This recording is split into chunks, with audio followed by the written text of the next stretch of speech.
We took the red from the flame of dawn, a dawn of a new nation. The white was the white of the snow at Valley Forge. The blue was the blue of the free, open sky, and the stars were the 13 sisters by the sea who built their home and called it liberty.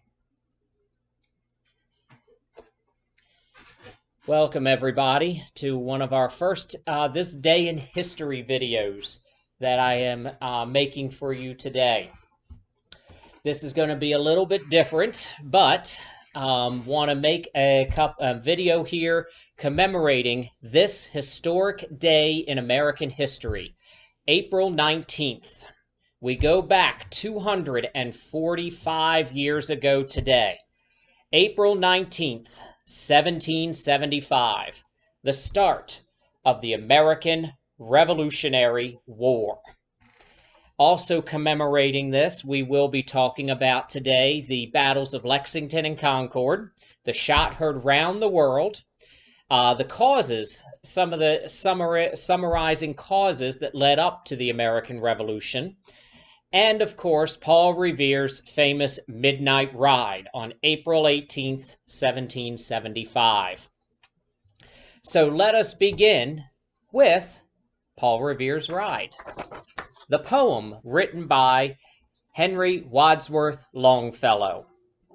Listen, my children, and you shall hear of the midnight ride of Paul Revere. On the 18th of April in 75, hardly a man is now alive who remembers that famous day and year. He said to his friends, if the British march by land or sea from the town tonight, hang a lantern aloft in the belfry arch of the old North Church Tower as a signal light, one if by land and two if by sea, and on the opposite shore will be, ready to ride and spread the alarm through every Middle Essex village and farm, for the country folk to be up and to arm. Then he said good night, and with muffled oar silently rowed to the Charlestown shore, just as the moon rose over the bay, where swinging wide at her mooring lay the Somerset British man of war, a phantom ship with each mast and spar across the moon, like a prison bar, and a huge black hulk that was magnified by its own reflection in the tide. Meanwhile, his friend, through alley and street, wanderer and watches with eager ears, till in the silence around him he hears the muster of men at the barracks door, the sound of arms and the tramp of feet, and the measured trend of the gridliers marching down to their boats on the shore. Then he climbed to the tower of the church, up the wooden stairs with steadily tread to the belfry chamber overhead, and startled the pigeons from their perch on the somber rafters that round him made masses and moving shapes of shade, by the trembling ladder, steep and tall, to the highest window in the wall, where he paused to listen and look down a moment of the roofs of the town, and the moonlight flowing over all. Beneath, in the churchyard, lay the dead, in their night encampment on the hill, wrapped in silence so deep and still, that he could hear, like a centennial tread, the watchful night wind as it went, creeping along from tent to tent, and seeming to whisper, all is well. A moment alone he feels the spell of the place and the hour, and the secret dread of the lonely belfry and the dead. For suddenly all his thoughts are bent on a shadowy something far away, where the river widens to meet the bay, a line of black that bends and floats on the rising tide like a bridge of boats. Meanwhile, impatient to mount and ride, booted and spurred with a heavy stride, on the opposite shore walked Paul Revere. Now he patted his horse down, patted his horse's side, now gazed on the landscape far and near. Then impetus stamped the earth, and turned and tightened his saddle girth. But mostly he watched with eager search the belfry tower of the old North Church, as it rose above the graves on the hill, lonely in spectacle and somber and still. And lo, as he looks on the belfryer's height, a glimmer and then a gleam of light. He springs to the saddle. The builder, or the bridle he turns, but lingers and gaze till full on his sight a second lamp in the belfire burns. A hurry of hooves in a village street, a shape in the moonlight, a balk in the dark, and beneath from the pedals in passing a spark, struck out by a steed that flies fearless in flight. That was all, and yet through the gloom and the light, the fate of the nation was riding that night. And the spark struck out by that steed in his flight kindled the land into flame with his heat. He has left the village and mounted the steep, and beneath him, tranquil and broad and deep, is the mystic meeting the ocean tides, and under the altars that skirt its edge, now soft on the sand, now loud on the ledge, is heard the stamp of his steed as he rides. It was 12 by the village clock when he crossed the bridge into Medford town. He heard the crowing of the cock and the barking of the farmer's dog, and felt the damp of the river fog that rises when sun goes down. It was 1 by the village clock when he galloped into Lexington. He saw the gilded weathercock swim in the midnight as he passed, and the meeting house windows, blank and bare, gaze at him with a spectacle glare, and if they already stood aghast at the bloody work they would look upon. It was 2 by the village clock when he came to the bridge in Concord town. He heard the bleating of the flock and the twitter of birds among the trees, and felt the breath of the morning breeze blowing over the meadows brown, and one was safe and asleep in his bed, who at the bridge would be first to fall, who that day would be lying dead, pierced by a British musket ball. You know the rest. In the books you have heard how the British regulars fired and fled, how the farmers gave them ball for ball from behind each fence and farmyard wall, chasing the redcoats down the lane, then crossing the fields to emerge again under the trees at the turn of the road, and only pausing to fire and load. So through the night rode Paul Revere, and so through the night went his cry of alarm to every Middle Essex village and farm, a cry of defiance and not of fear, a voice in the darkness, a knock at the door, and a word that shall echo forever. For borne on the night wind of the past, through all our history to the last, in the hour of darkness and peril and need, the people will awaken and listen to hear the hurrying hoofbeats of that steed and the midnight message of Paul Revere. So, ladies and gentlemen, that was the poem from Henry Wadsworth Longfellow. Now, let's just take a look and discuss for a few minutes about some of the actual events that we believe happened the night that Paul Revere made his ride, April 18th, 1775. To begin, let me give you a little bit of background information. For at least 10 years prior to this, the colonies had been fighting against the mother country, particularly over taxation without representation. At the end of the French and Indian War in 1763, the British had an enormous war debt of over $4 billion in 1763 terms. Not in today's terms. That is a lot of money. $4 billion in war debts. fighting since 1753. With this, the people of London were being taxed to the hilt prior to this, prior to the French and Indian War ending in 1763. And the new crowned coronated king of England, George III, knew that if he tried taxing the citizens of London and the British Isles, he would have an internal revolt that he would have to deal with within his own country. So he decided that the 13 colonies, which had been trading with England for more than 150 years since the first one was founded in 1607, had not been paying their rightful share of taxes to the British government for 150 years. And he believed that it was time for the British colonists to pay their fair share. And as a result, put it on the colonists of the United States to pay down most of this war debt through taxes that would be implemented by Parliament.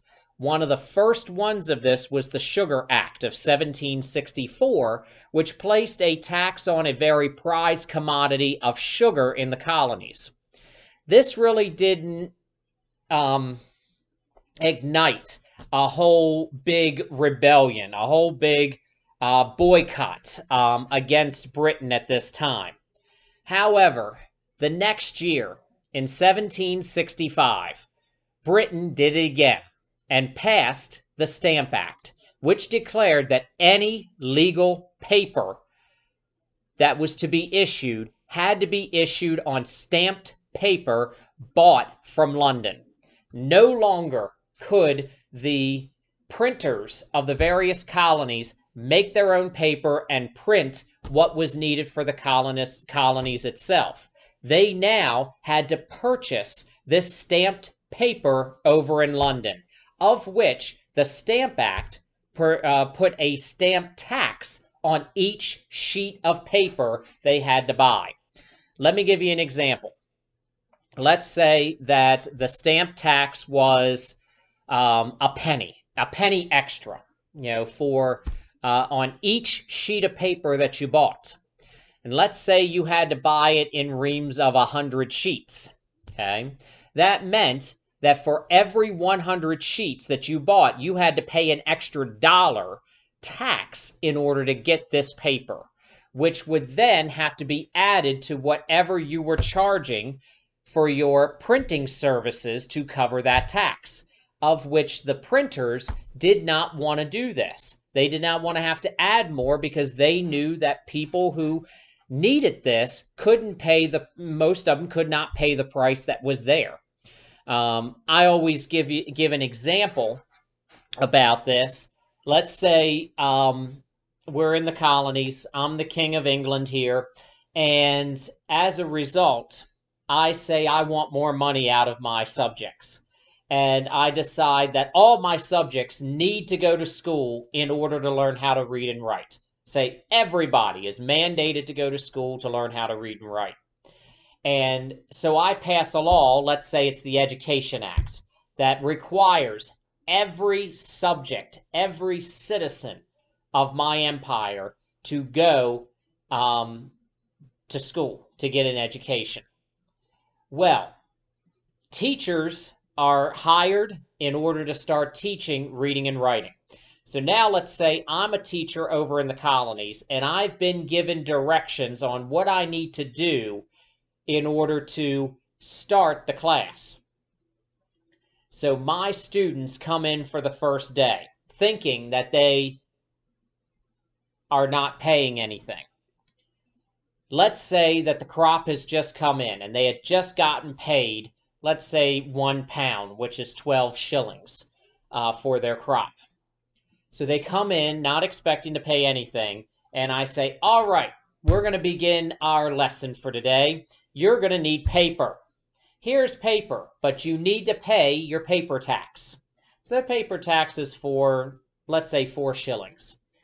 So they pay the paper tax with the 4 shillings.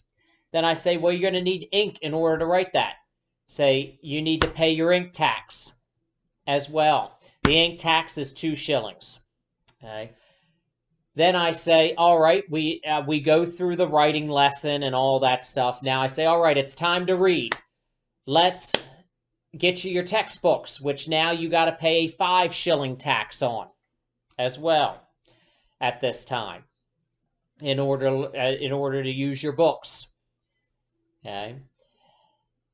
I also say that because you are using the desk, you have to pay a 1 shilling tax for the use of the desk in the classroom, which takes up all of what they've been paid. Now, when the class comes to an end, I have to say, all right, we're done, but before you leave, you have to pay your exit tax, which is 5 shillings. And nobody in the classroom has any money left because of the taxes they've already paid. I've added yet another tax onto it that I want them to pay. I don't let them go, but they can't pay it for me. So this is an example of what I'm saying, how the printers thought the reaction they would get from the colonies if they tried to get more money out of the colonists when they knew they didn't have it. And mind you, if I charged a 5 shilling tax for an exit tax, can you imagine who might win on that one? 1 against 20. I think the 20 might win to get out before paying. So this is, again, the reason why, the colonial leaders started to think that the king was out of touch with what life was in the colonies at this time. And they wanted to protest. They wanted to air their grievances about how they, disliked and how they did not agree with the Stamp Act that was passed in 1770 or 1765. And they believed that if they were being taxed, that they, the colonists, should have a voice in the parliament in order to voice their concerns about certain taxes. This is where our famous taxation without representation campaign slogan comes from. That was used during this time. So the colonists decide to call the Stamp Act Congress in 1765 to address their response to this Stamp Act. And their response was that they all agreed to sign a non-importation agreement, which meant that all the colonies would agree not to accept any British goods at all into the American colonies, essentially boycotting all British goods, which would put an economic hurting on the U.S., or the colonies, but the colonies could muster through it because they had been self-sufficient for 150 years. They were hoping to put an economic strap on England to bring King George III to repeal the act and to call them into negotiations in order to try to negotiate the rights that they have as citizens of the British Crown. So they did this. They boycotted everything for the Stamp Act. So anything that needed paper, any legal paper that needed to be printed, they boycotted. So as a result, they shut down businesses, they shut down the courts for 8 months. Nothing was being printed, nothing was being done. And this did put an economic hurting on England itself. And it started to hurt the economy of the colonies as well by 1766. And the radical leaders of the colonies at this time became known as the Sons of Liberty, decided to start going around to promote the fact that businesses needed to reopen at the end of March of 1766, and to conduct business as usual without using the stamp paper, which they believed was another way to protest the Stamp Act as a way for them making money, but not sending money over to England. So they were able to convince a lot of business owners in 1766 to reopen their businesses. However, at the end of March 1766. However, by March 18th, 1766, word spread to the leaders of the colonies that Parliament had officially repealed the Stamp Act because of the economic straps the U.S. had put, or the colonies had put onto it during the boycott. This just infuriated King George III, and you would think he would come and want to negotiate. No, he wanted to exert his power even more. So any chance he got, he would try to tax the colonies even harder. Every time he did, the colonies responded even harder through boycotts. This would include the Townshend duties of 1767. This would include the Tea Act of 1773.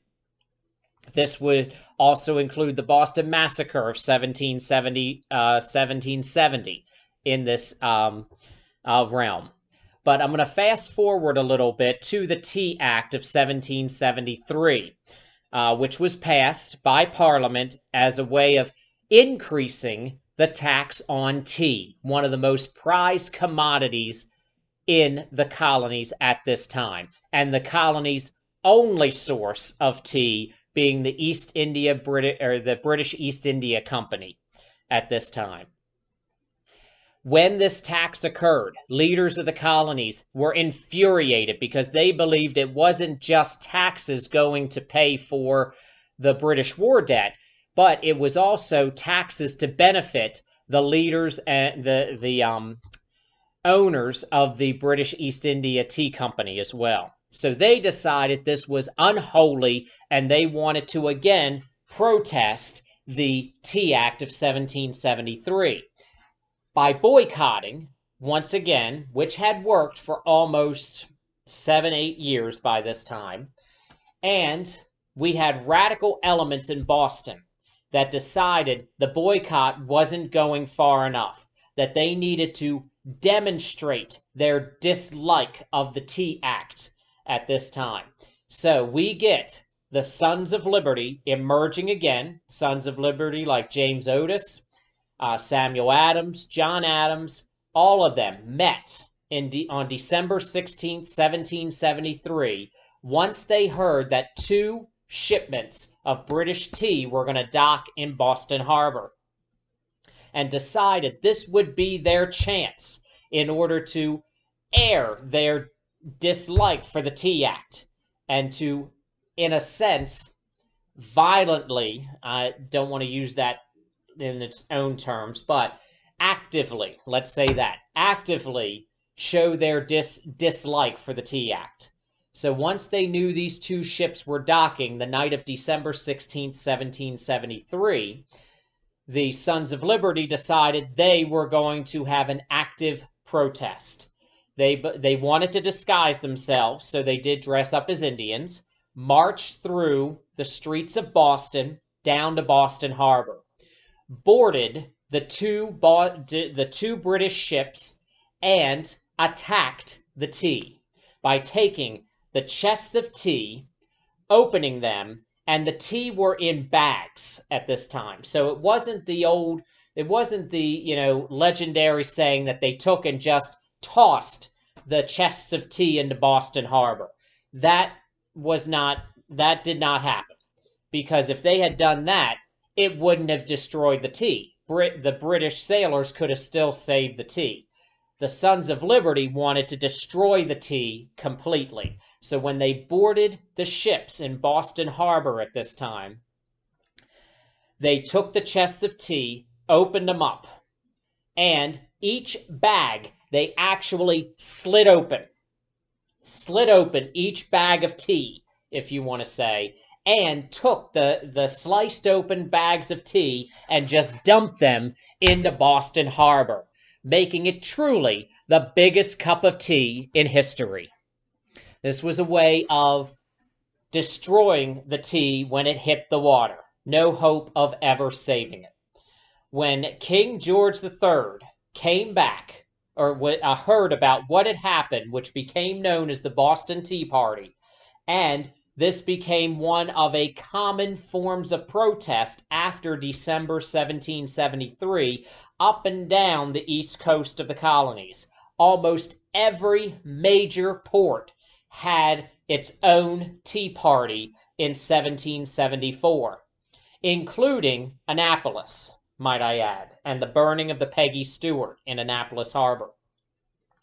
When the king heard about this new rage of tea parties up and down the coast of the colonies, he became infuriated at the actions of the colonists. And this was, as he put it, the straw that broke the camel's back. He had to teach the colonies a lesson and teach them who is actually in charge at this point. And in addition to that, he wanted to personally punish what he saw the head of rebellion, and that was the city of Boston at this time. So, in 1774, he gets Parliament, King George III, gets Parliament to pass what becomes known as the Coercive Acts, or as they're known in the colonies, the Intolerable Acts of 1774. In these acts in 1774, basically said, put the blame of the tea parties squarely on Boston. And first and foremost, indefinitely shut down Boston Harbor, which was the busiest colonial port in the 13 colonies. Shut it down indefinitely. Nothing in, nothing out, virtually cutting off the economic lifeline to Boston, as well as to virtually a lot of the other areas that it serviced. In addition to this, King George III in the Intolerable Acts banned public meetings. No more public meetings at all. You were against the law and could be arrested if you met in public in a group in groups of some sort of number. Can't think of the actual number at the moment.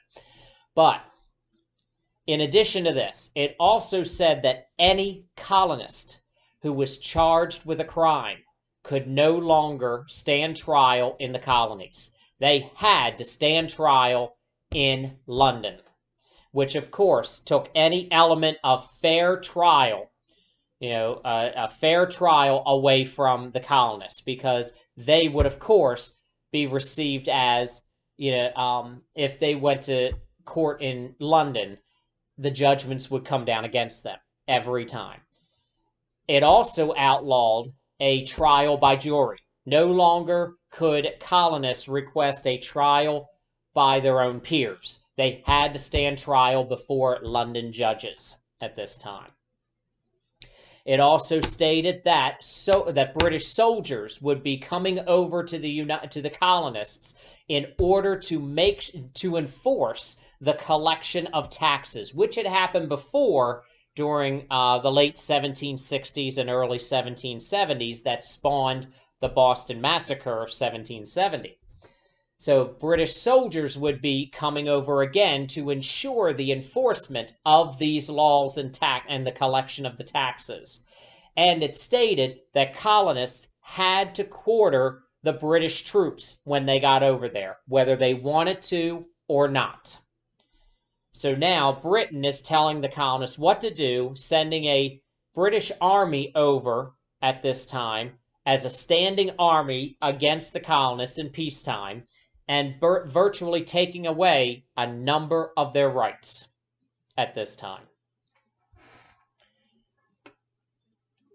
Once the colonists heard about this, they decided to call a national congressional meeting of all the colonies. Became known as the Continental Congress of 1774, the first Continental Congress that met in September of 1774 in Philadelphia. When they met, they discussed the Intolerable Acts, and they voted on and agreed that they would continue their non-importation agreement. They would boycott, again, all British goods coming into any of the ports up and down the colonial coast. They're using a method that they know had worked in the past, so they're trying it again.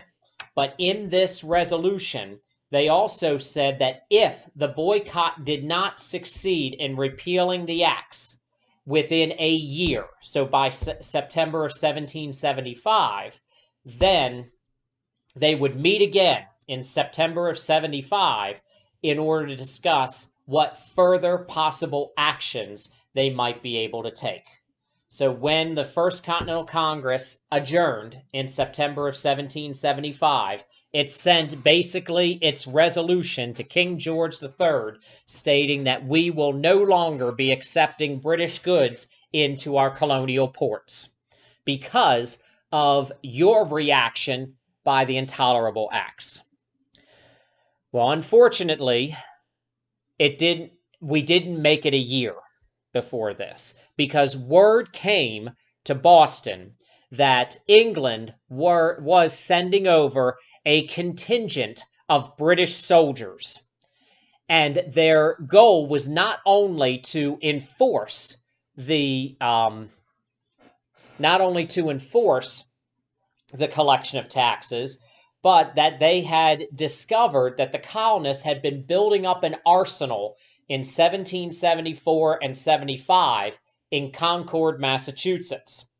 And Britain, King George III, saw this as a potential act of war.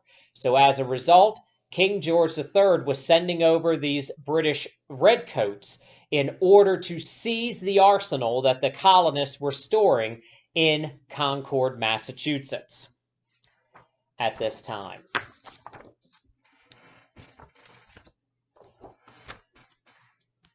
And they say the British Army's infantry was nicknamed Redcoats because of what they were wearing.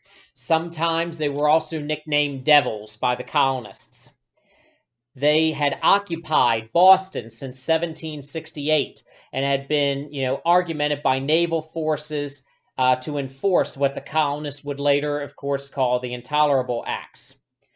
General Thomas Gage was the military governor of Massachusetts and commander-in-chief of roughly 3,000 British military forces that were stationed in Boston.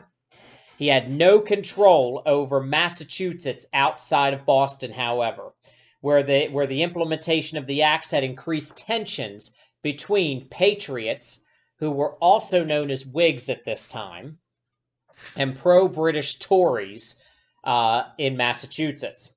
Gage's plan, so Governor General Thomas Gage had made a plan, was to avoid conflict by removing military supplies from Whig militias using small, secret, and rapid strikes. One of these, from their intelligence gatherings, saw that there was a military arsenal in Concord. Say this struggle for supplies led to one British success and several Patriot successes in a series of nearly bloodless conflicts known as the Powder Alarms of 1774 and 1775.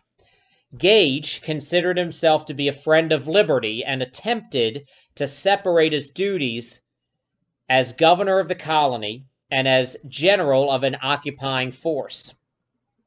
One of the citizens there, Edward Burke, described Gage's conflicted relationship with Massachusetts by saying, "An Englishman is the unfittest person on earth to argument another Englishman into slavery." So all of this was going on at this time. So word came that the colonists were building up this arsenal, and Governor Thomas Gage wanted to avoid conflicts by seizing the arsenal that was there at Concord. He sent word back to King George, of which King George then decides he would need reinforcements. In a February 1775 address to King George III by both houses of Parliament, declared that a state of rebellion existed between England and the American colonies. This was what it said. "We find that a part of your Majesty's subjects in the province of Massachusetts Bay have proceeded so far to resist the authority of the Supreme Legislature that a rebellion at this time actually exists within said province. And we see with the utmost concern that they have been countenanced and encouraged by unlawful combinations and engagements entered into by your majesty's subjects in several of the other colonies, to the injury and oppression of many of their innocent fellow subjects resident within the Kingdom of Great Britain. At the same time, we beseech your majesty that you will enforce due obedience of the laws and authority of the supreme legislature, and it is our fixed resolution, at the hazard of our lives and properties, to stand by your majesty against all rebellious attempts in the maintenance of the just rights of your majesty and the two houses of Parliament. On April 14th, 1775, Thomas Gage received instructions from the Secretary of State, Earl of Dartmouth, to disarm the rebels and to imprison rebellion leaders, but Dartmouth gave Gage considerable discretion in his command, saying, you need to go out and you need to disarm them and you need to imprison the leaders. I don't care how you do it. It's up to you. That's what you need to do.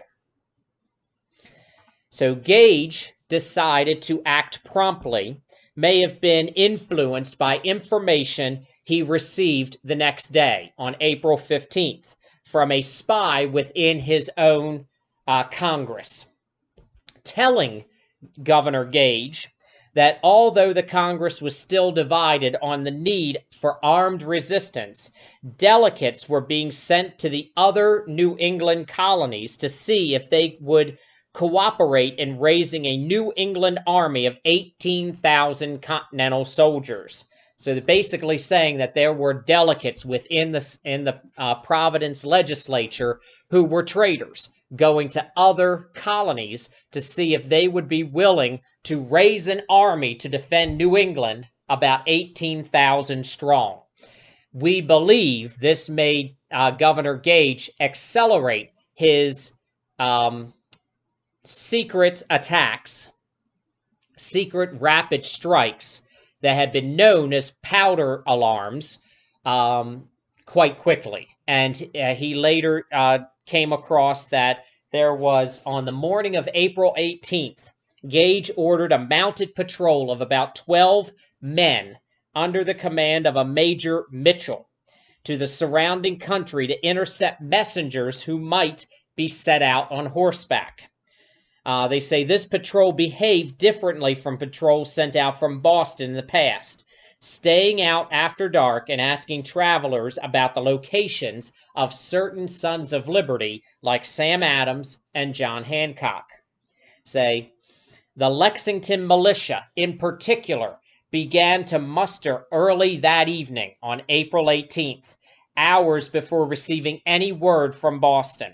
Say, a well-known story alleges that after nightfall, one farmer, Josiah Nelson, mistook the British patrol for the colonists and asked them, have you heard anything about when the regulars are coming out? Upon which he was slashed on his scalp with a sword. However, the story of this particular incident was not published until over a century later. So you got to take it with a grain of salt. So these patrols were out in order to disarm colonists and to arrest colonial leaders. So the leaders of the Sons of Liberty actually pinpointed, determined who wanted to take these rides to warn the leaders that the British were coming as a result on these particular patrols. On March 30th, I'm taking you back a little bit here, 1775, the Massachusetts Congress issued the following resolution.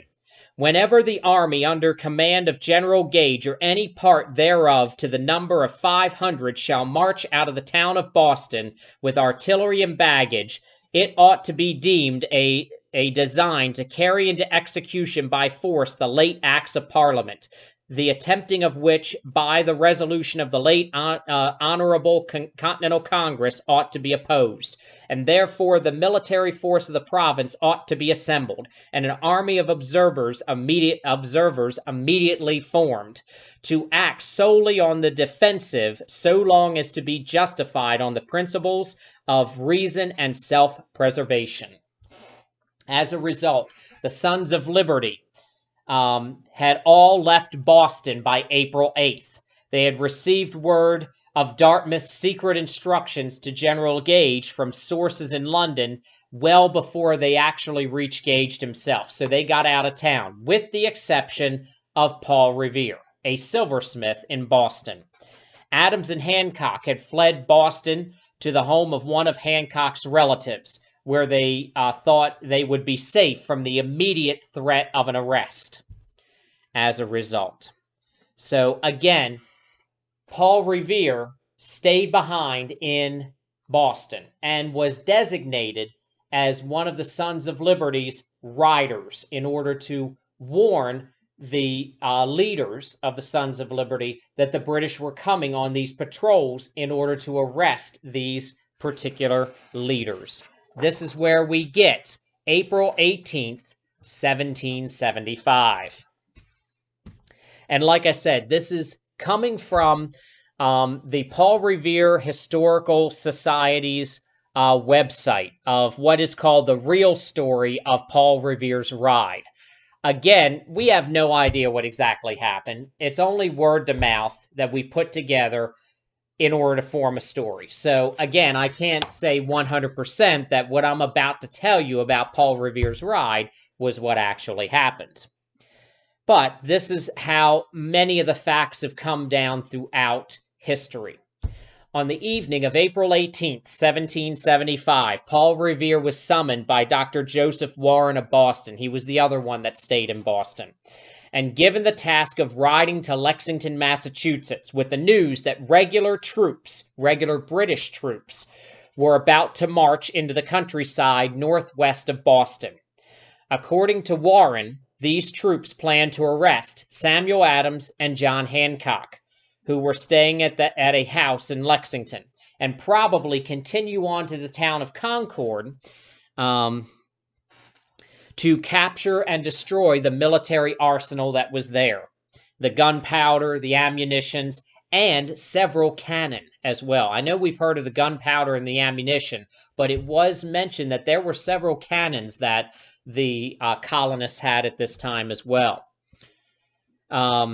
They say Dr. Revere contacted an unidentified friend to be his signaler at the Old North Church, as you heard in Paul Revere's poem at this time, and instructed him to show one lantern if the British soldiers were coming by sea in the Old North Church, or show two lanterns in the tower of the Old North Church if they were coming by land at this time. The two lanterns meant that the British troops planned to row by sea across the Charles River to Cambridge, rather than march one if by land, two if by sea. Let me reverse that. Show one lantern if they were marching by land, two if they were marching by sea. Apologize for that. They say, slipping past a British warship in the darkness, Revere landed safely on the other side in Charlestown, on the other side of the Charles River. Revere, they say, after informing Colonel Cummin and other local Sons of Liberty about recent events in Boston and verifying that they have seen his signals in the Old North Church Tower, Revere borrowed a horse from John Larkin, a Charleston merchant and a Patriot sympathizer. They say while the horse was being made ready, a member of the Committee of Safety named Richard Devens warned Revere that there were a number of British officers in the area who might try to intercept him. These are patrols that were around the area. About 11 o'clock at night on April 18, 1775, Paul Revere set out on his midnight ride. Narrowly avoiding capture just outside of Charlestown, Revere changed his planned route and rode through Medford, Massachusetts, where he alarmed Isaac Hall, the captain of the local militia, that yes, the British are coming. He then alarmed almost all of the houses from Medford through today's Arlington, Massachusetts, carefully avoiding, they say, the royal mansion whose property he rode through. Isaac Royal, that is.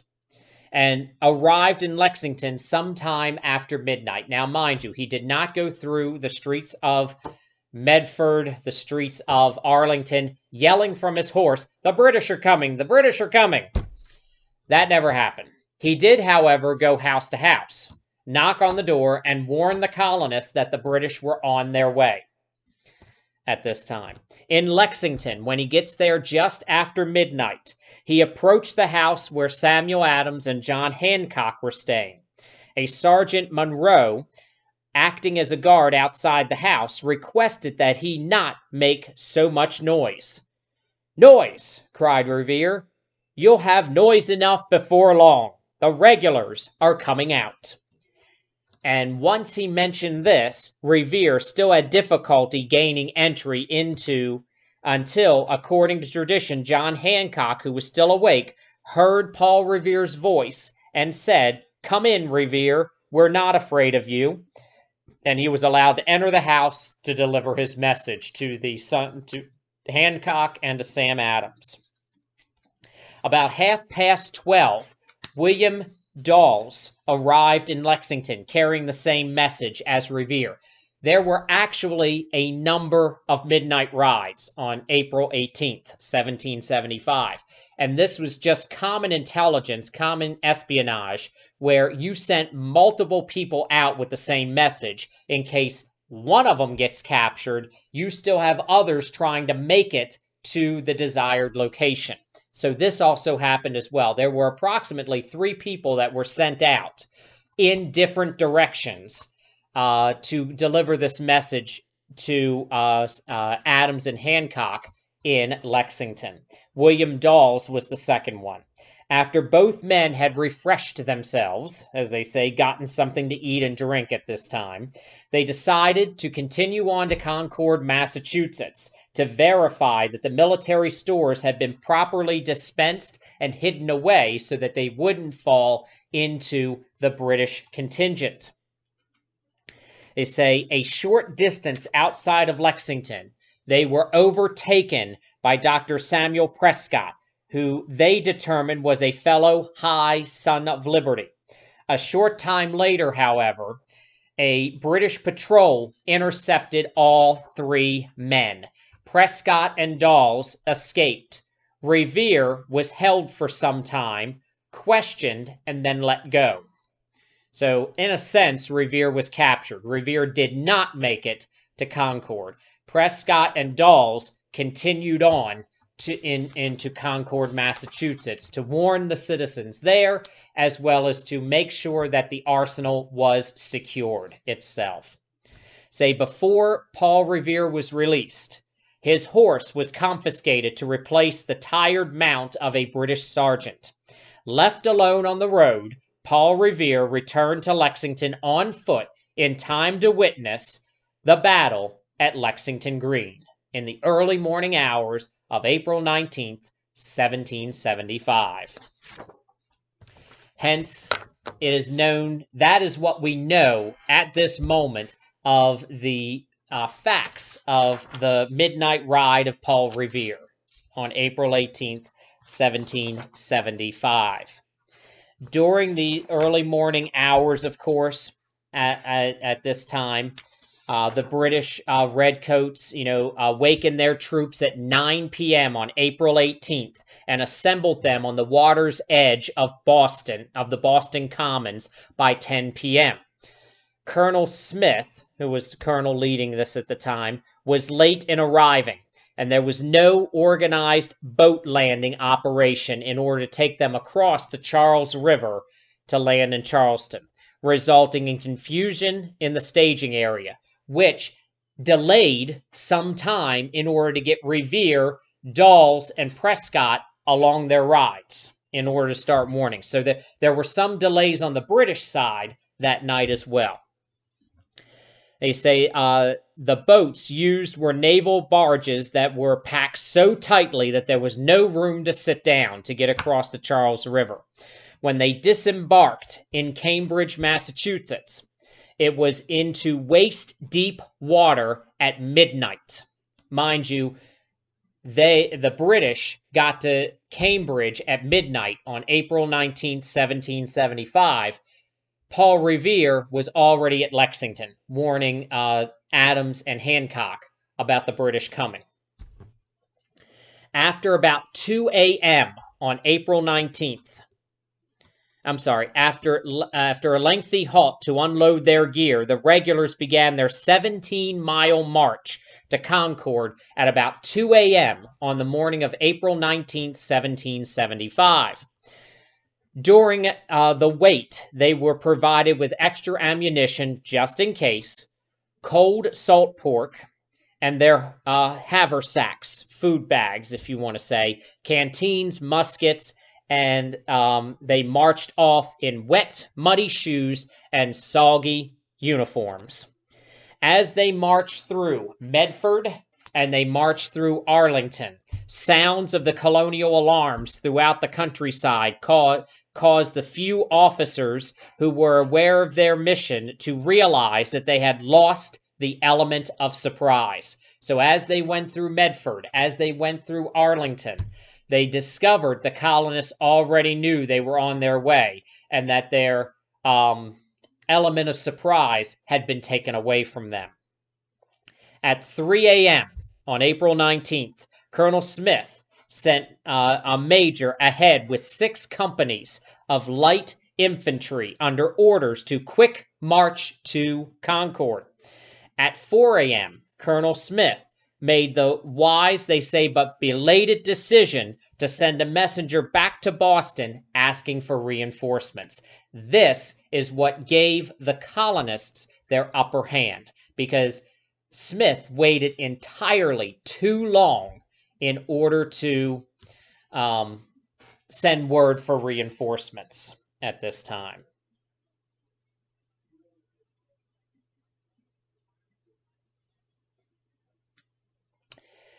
All right, so now we're getting into the morning hours here of April 19th, 1775, the Battle of Lexington Green at this time.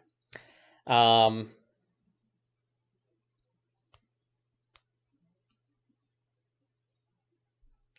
right, so they say as the British regulars advanced under this special, 6 company light infantry at this time, entered Lexington at sunrise on April 19th, 1775, where about 80 Lexington militiamen emerged from the Buckman Tavern and stood in ranks on the village common, watching them approaching. Between 40 to 100 spectators also were watching at Lexington Green on April 19, 1775.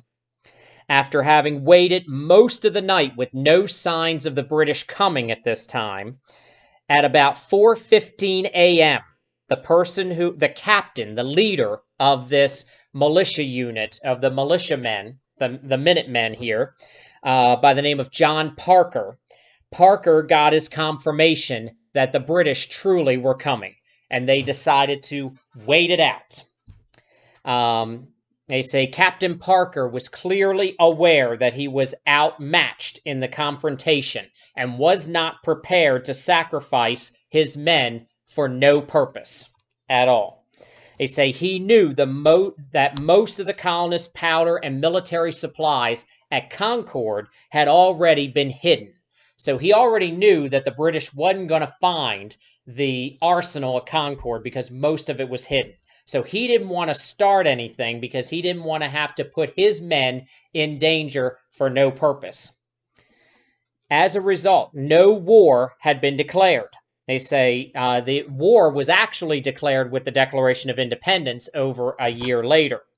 They say Captain Parker also knew the British had gone on such expeditions before Massachusetts, found nothing, and marched back. So he was under the impression that this was just another one of these powder alarms that the British soldiers were on. Parker had every reason to expect that it would occur again. The regulars would march to Concord, find nothing, and return back to Boston. They say tired and empty-handed. Say he positioned his company carefully while they were coming up towards Lexington Green. He placed them in a parade ground formation on Lexington Common. They were in plain sight, but not blocking the road to Concord. They made a show of political and military determination, but no effort to prevent the march of the British regulars at this time. Again, he didn't want war. He didn't want a confrontation. He thought that this was just like it would be in the past at this time. They say many years later, one of the participants of the Lexington Green part recalled Parker's words as being what is now engraved in stone at the battle site of Lexington Green. Stand your ground. Don't fire unless fired upon. But if they mean to have a war, let it begin here. And this is what's gone down in legend, is that he told his men not to fire on the British soldiers unless fired upon. And the ironic thing was the major leading the 6 companies of the British contingent marching up the road towards Lexington Green told his British regulars the same thing at this time. So, rather than turn left towards Concord, they say at the head of the advance guard decided on his own to protect the flank of the British column by first turning right and then leading the companies onto the Lexington Common itself in a confused effort to surround and disarm the militia. The major leading the 6 company contingent arrived from the rear of the advanced force and led his 3 companies to the left and halted them. Say a British officer, as it may also have been, then rode forward, waving his sword. Again, this is all based on secondhand recollections, so you got to take it with a grain of salt here. But this is what we know, we think happened. The British soldier came forward, waved his sword, called out for the assembled militia to disperse, and may also have ordered them to lay down their arms.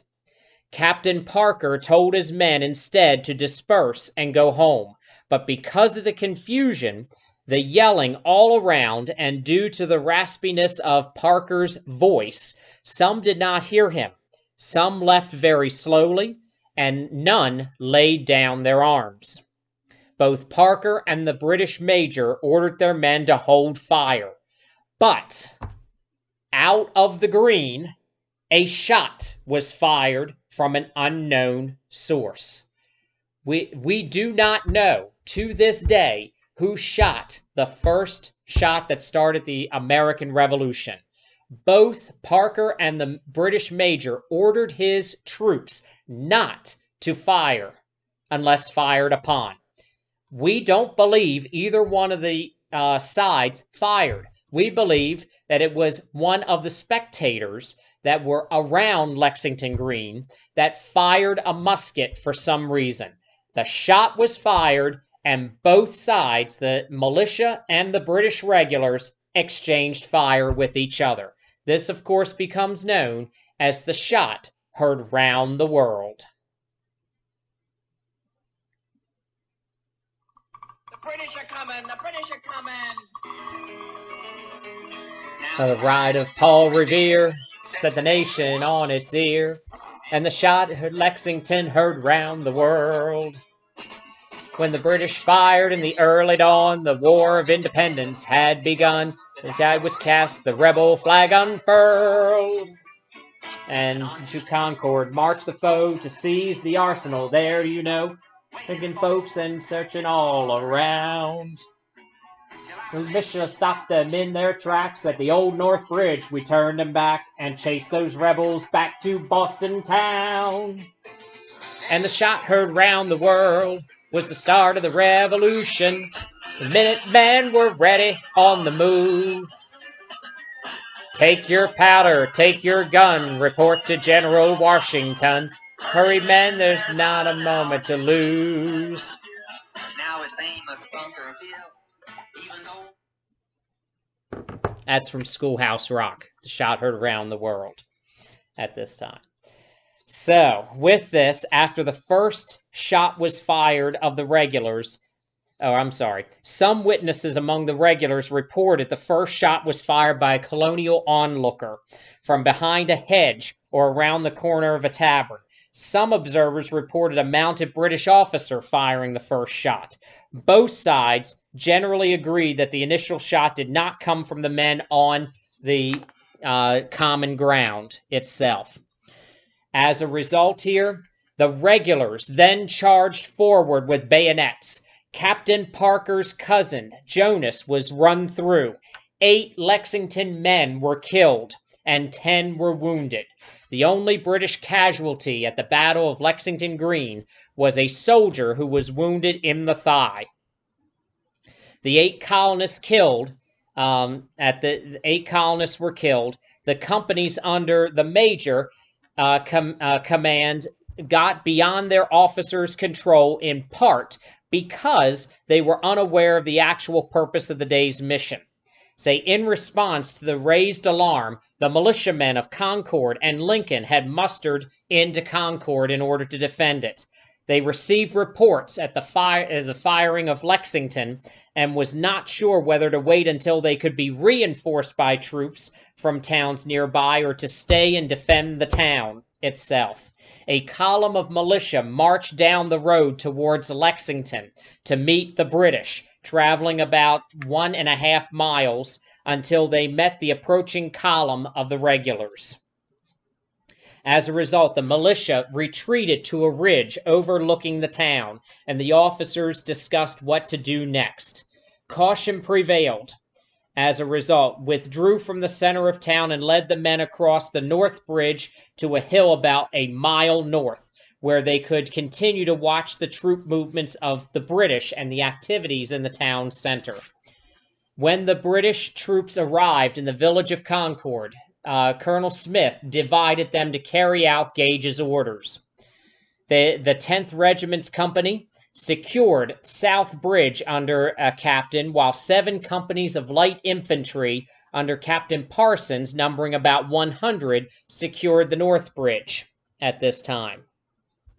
Under detailed information provided by Loyalist spies, companies searched the small town for military supplies.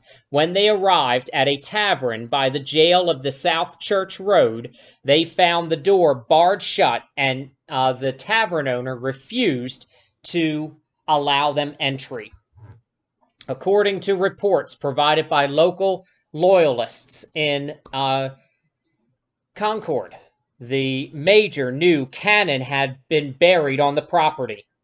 So they frantically searched around. They get to Barrett's farm.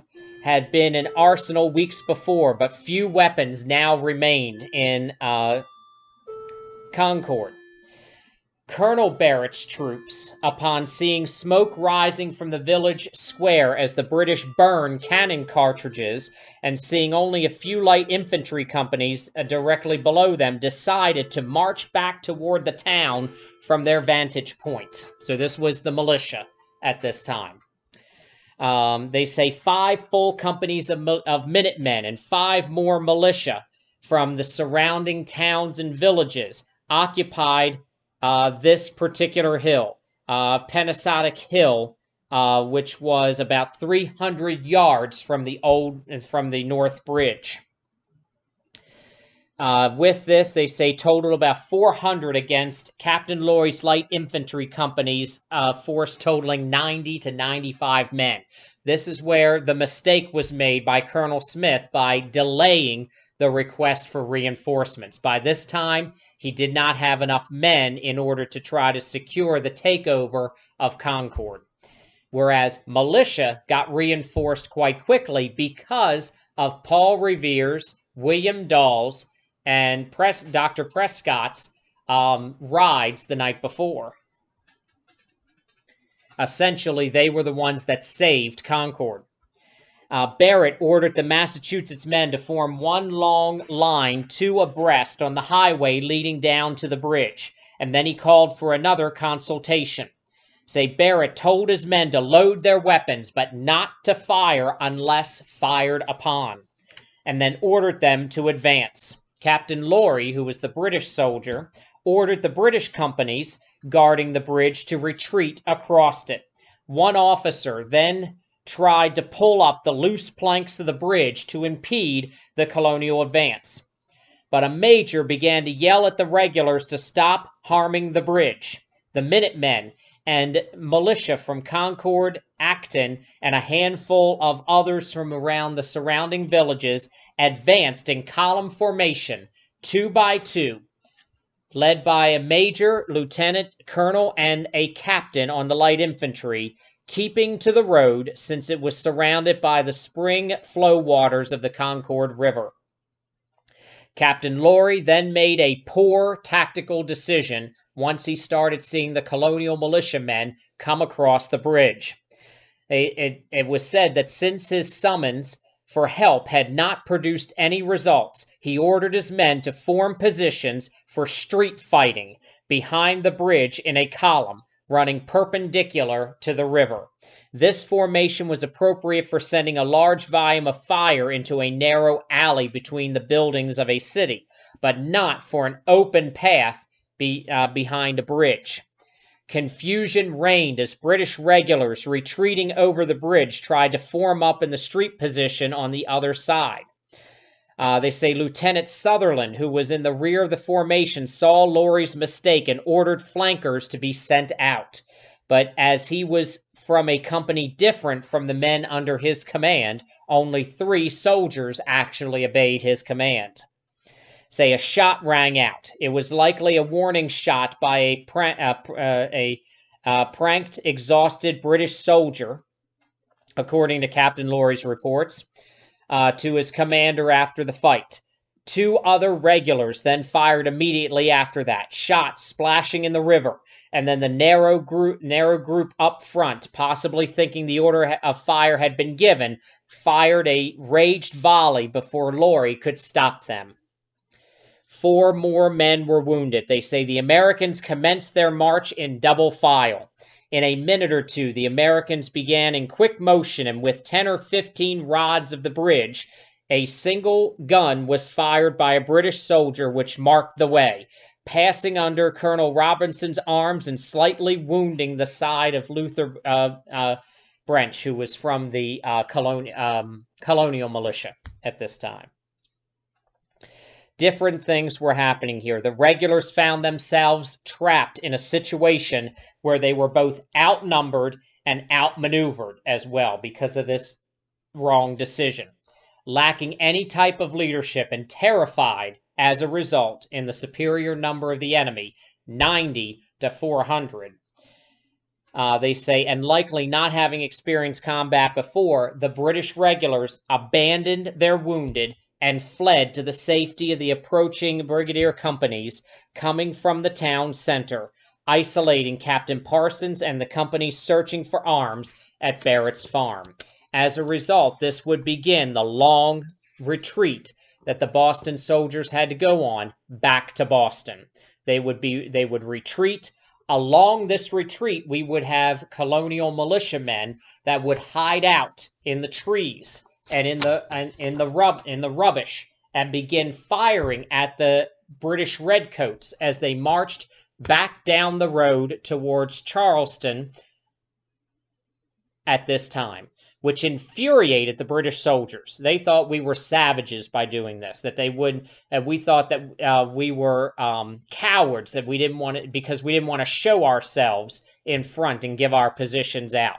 There's the British soldiers had, certain rules for war. There was a conduct and rules for war.